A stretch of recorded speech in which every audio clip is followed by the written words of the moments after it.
When my son Logan was born, we learned pretty quickly that he was going to take us on a journey. The day after he was born, Logan was whisked away for his routine newborn hearing screening. The audiologist told me that despite 4 attempts, Logan had referred on his newborn screen. Their nice way of saying he failed. Don't worry, she told me, it's probably just fluid and it will all clear up.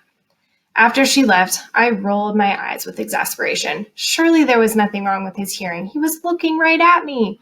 There was no hearing loss in our family. Taking him for extra testing was unnecessary and ridiculous.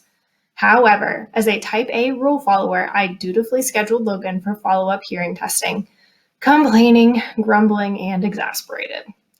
After watching an audiologist hook what seemed like 1,000 wires up to Logan's head, the audiologist finally turned to me and said, "I'm going to go ahead and call this a profound hearing loss. Your son is deaf."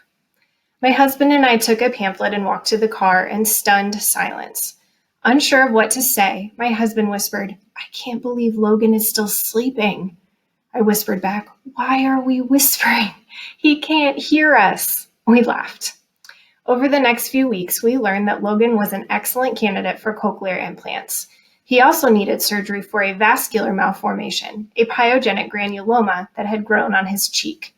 As part of our hospital's preoperative protocol for a baby his age, Logan had a complete blood count prior to his surgery. Again, I grumbled. He is perfectly healthy. Why do we have to stick him before the surgery? This is crazy. But I dutifully took him to his testing.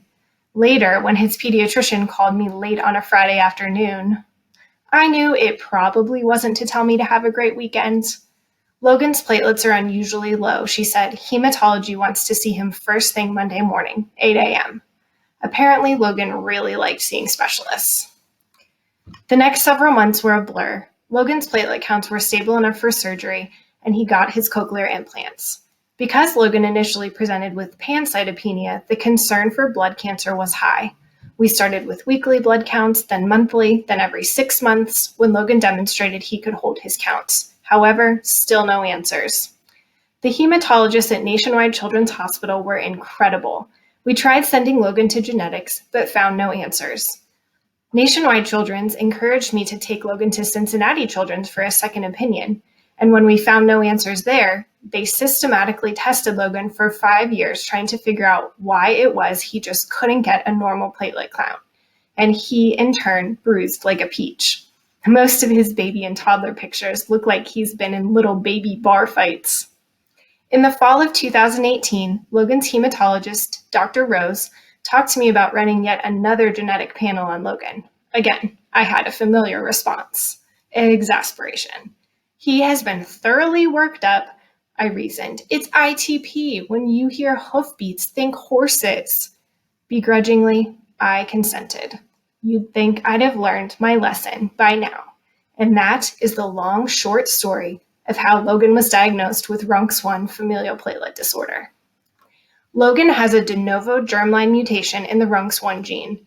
Neither his father, his sister, nor I carry the mutation. Interestingly, his hearing loss is caused by 2 mutations in the connexin 26 gene, completely unrelated mutations. We call him our unicorn, truly one in a million. Hearing that your child has a disorder that substantially increases his risk for cancer is not news that any parent wants to hear. However, in our family, we believe that knowledge is power. We feel so lucky that Logan's familial platelet disorder was discovered before he developed a malignancy.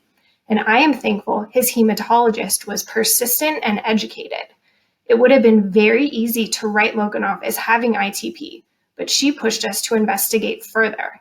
Now we can make a plan for how to manage his condition, and God willing, he may never develop cancer. I am so thankful for research initiatives such as the RUNX1 Research Program, who will undoubtedly be on the forefront.